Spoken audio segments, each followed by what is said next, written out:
بسم الله الرحمن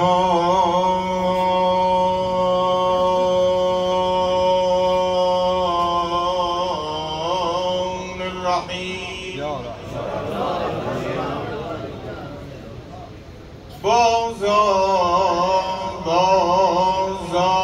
هر آنچی هستی بازا جان گر کافر و قبر و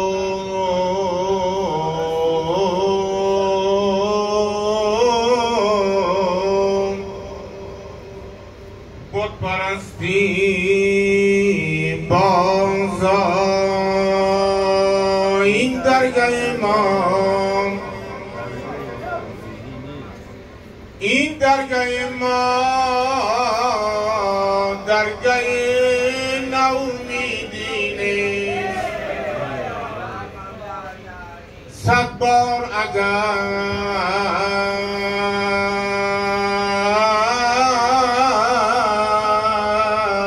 توبه شکستی بازا جان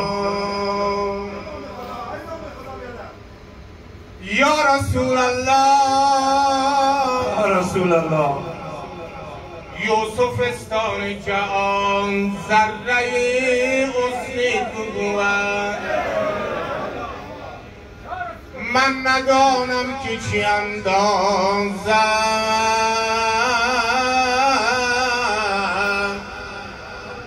زلیخا داری.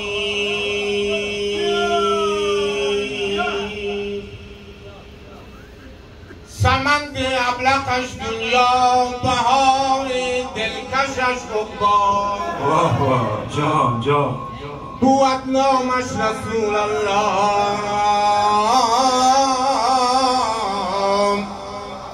دعاوم تحت فرمانم.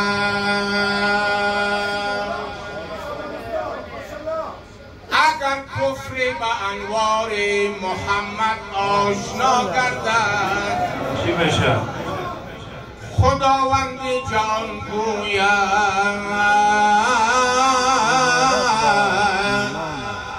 مبارک باد ایمانش.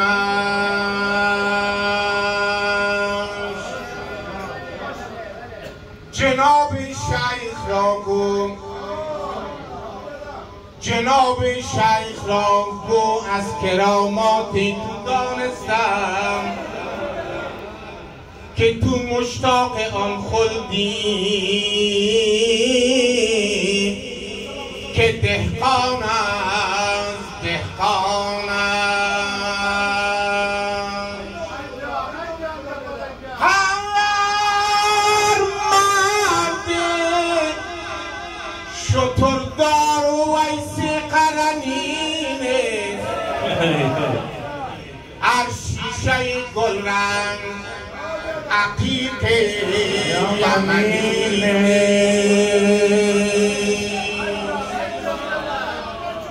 هر خشت و گل گوهر نایاب نگردد، هر احمد و محمود رسول مدنی نیست. با مرده دلان پند مده خشم میازار، زیرا که ابو جهل مسلمان شدنی نیست. جایی که برادر به برادر نکند رحم چی بشه؟ بیگانه برای تو برادر شدنی نیست. صد سال اگر دایه به طفلی تو دهد شیر، غافل مشوی دوست که مادر شدنی نیست. آسان نبود بردن ما جان به دوزخ. آنجا مگرم احمد مختار هزاران درود و هزاران سلام زما بر محمد علیه السلام. اللهم